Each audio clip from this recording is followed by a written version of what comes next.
नमस्कार. S prime news मध्ये आपल्या सर्वांचं स्वागत. गुन्हेगारी विश्वामध्ये रोज शेरा सव्वा शेर पैदा होतात.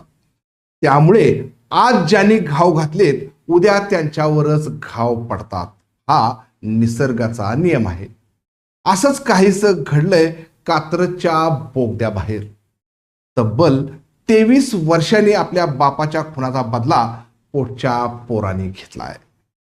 आणि एका सराईत गुन्हेगाराला बोगद्याच्या बाहेरच कोयत्याचे तब्बल 28 वार करत त्याचा रक्तरंजित शेवट केलाय. पोलिसांनी मात्र सखोल तपास करून हा गुन्हा उघडकीस आणलाय.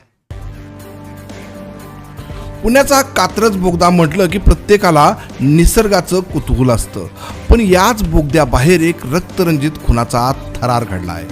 हा खून कोण्या सामान्य व्यक्तीचा झालेला नव्हता, तर एका सराईत गुन्हेगाराचा झाला होता. त्यामुळे ही घटना मोठी मानली जाते. ही घटना 11 जुलै रोजी राजगड पोलीस स्टेशनच्या हद्दीमध्ये घडली होती. काही वेळातच पोलिसांनी मृतदेहाची ओळख पटवली. मृत व्यक्तीचं संजय देशमुख असं सराईत गुन्हेगाराचं नाव निष्पन्न झालं. मग सुरू झाली पोलिसांच्या तपासाची चक्रे. राजगड पोलिसांनी मार्गावर असणाऱ्या अनेक CCTV कॅमेरे तपासले. मग मैताची हिस्ट्री देखील तपासली. तरीही सुरुवातीला पोलिसांच्या हाती काहीच लागलं नव्हतं.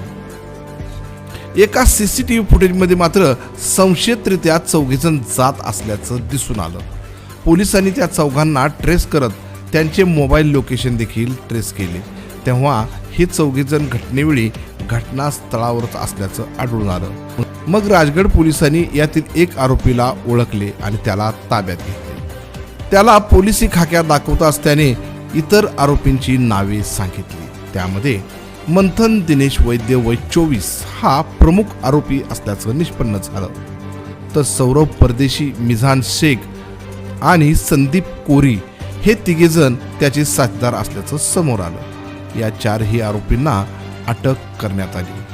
राजगड पोलिसांनी तपास करत असताना आधी वाटले की हा खून आर्थिक किंवा जागेच्या व्यवहारातून झाला असावा. मात्र हा खून आपल्या बापाचे रक्त सांडलेल्या मारेकऱ्याचा बदला घेण्यासाठी केला होता. त्यावेळी पोलिसांनी जुन्या इतिहासाची पाने उघडली. 23 वर्षापूर्वी म्हणजे 2023 साली पुण्यातील विश्रामबागच्या भर रस्त्यावर संजय देशमुख याने दिनेश वैद्य यांची निर्गुण हत्या केली होती. 2023 साली आर्थिक देण्या घेण्यावरून त्या काळचा पानशेतचा सराईत गुंड असणाऱ्या संजय कडू देशमुख सध्या राहणार कोंडवा याने पुण्यातील विश्रामबागच्या भर रस्त्यावर कोयत्याचे सपासप वार करून त्यांची निर्गुण हत्या केली होती. त्यावेळी मंथन अवघ्या 1.5 वर्षाचा होता. त्या काळी पोलिसांनी तपास करून मारेकरी संजय देशमुख याला अटक करून तपास पूर्ण करत हा खटला न्यायालयात सोपवला होता.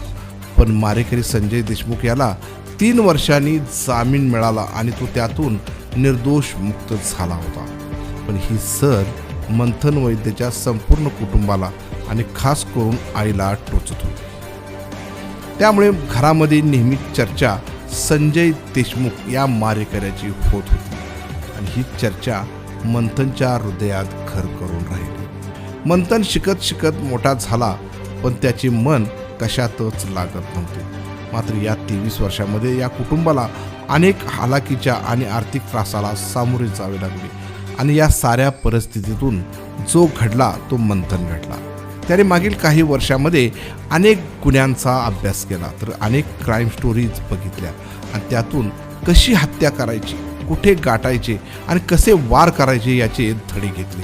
मग त्याने मागील काही दिवसामध्ये काही हत्यारे गोळा केली. त्यामध्ये महत्त्वाचे म्हणजे एक देशी कट्टा म्हणजे बंदूक देखील घेतली. तर ही हत्या एकाचे काम नाही हे त्याला माहीत होतं. त्यासाठी त्याने 3 साथीदारांना सोबत घेतले.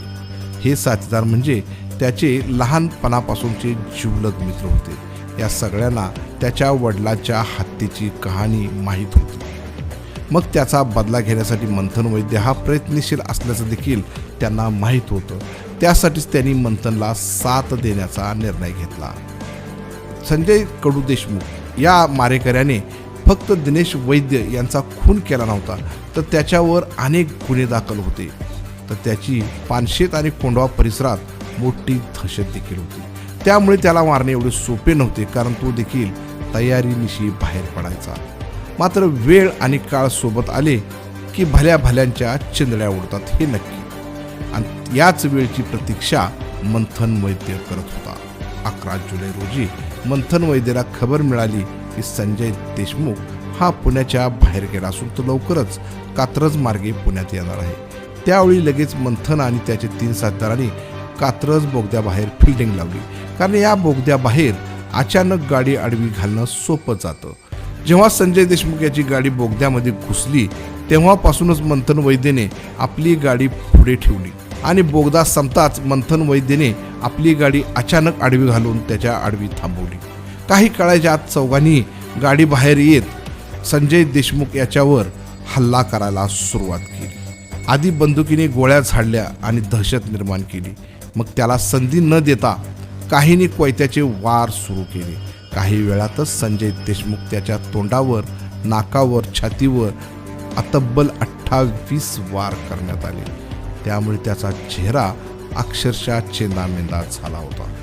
त्याची ओळख देखील पटवणं पोलिसांना कठीण झालं होते. मंथन वैद्यच्या वडिलाच्या खुनाचा जसा रक्ताचा सडा पडला होता, त्यापेक्षाही त्याने क्रूर खेळ खेळत मंथन वैद्यने संजय देशमुख याच्या शरीराचे तुकडे केले होते. कात्रज बोगद्याबाहेर संपूर्ण रस्त्यावर रक्तामासाचा अक्षरशः सडा पडला होता. मंथन वैद्यने तब्बल 23 वर्षांनी आपल्या बापाचा खुनाचा बदला घेतल्याने पुण्याच्या गुन्हेगारी विश्वामध्ये आणखी एका टोळीचा जन्म झाला हे नक्की.